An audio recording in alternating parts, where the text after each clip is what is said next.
بياخد الدهب يبيعه بعد الفرح على طول يا فندم. ده بياخد الدهب يبيعه من قبل الدخلة حتى. ما هو بياخد الدهب يبيعه ويقول لك أصل أنا عليا ديون. تمام. ماشي. انتوا بتردوا على أساس إن الراجل دلوقتي كاتب قايمة وكاتب فيها الدهب. الدهب ده مكتوب عليه أمانة، لأن القايمة وصف أمانة. عادي براحته بقى ما يبيع، مش مشكلة خالص.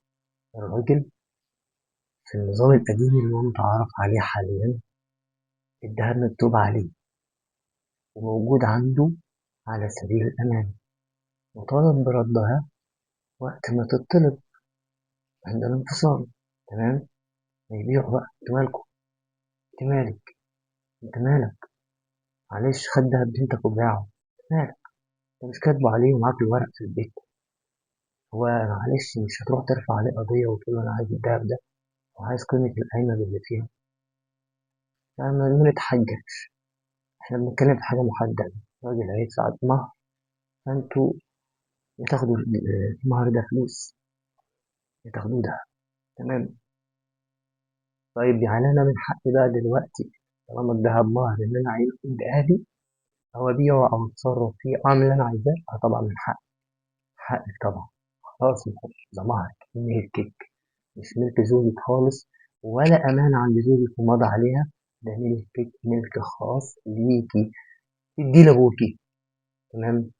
ابوكي مزنوق بقى ومحتاج فلوس امي اديهوله. دي ملك. بصي، هي دي ذمه ماليه خاصه ليك. هي دي بقى الذمه. ده شيء من ضمن الذمه الماليه الخاصه اللي الاسلام قال عليه، اللي الدين قال عليه. ده من ضمن الذمه الماليه. تمام. فانت حر تبيعيه تحط فلوس في البنك. ربنا كرمك، كرم والدك وقال ده انا كنت هجهزك 300 400 الف. طب انا خد يا بنت 400 الف دول وانت الذهب بتاعك ب 100 ولا 150 وخدتهم هتشتري شقه ملك باسمك. تمام. طيب سؤال تالت. طب انا دلوقتي لو جوزي خد مني الذهب ده وهو مهر زي ما انت بتقول ومش ماضي عليه، هل من حق ارفض؟ اه طبعا. هنا جوزك بيستلف مني زيك زي الغريب.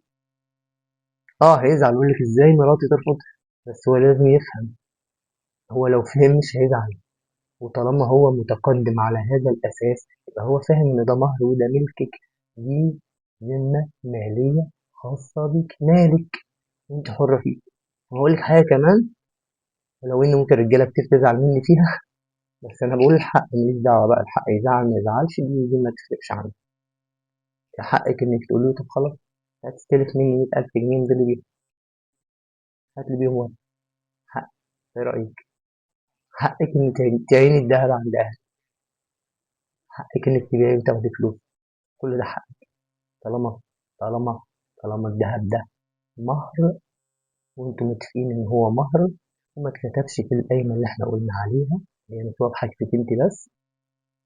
انت حرة، انت الوحيده، الانسان الوحيد اللي له حريه التصرف في المهر ده انت. وده بقى مش كلامي، ده كلام الدين.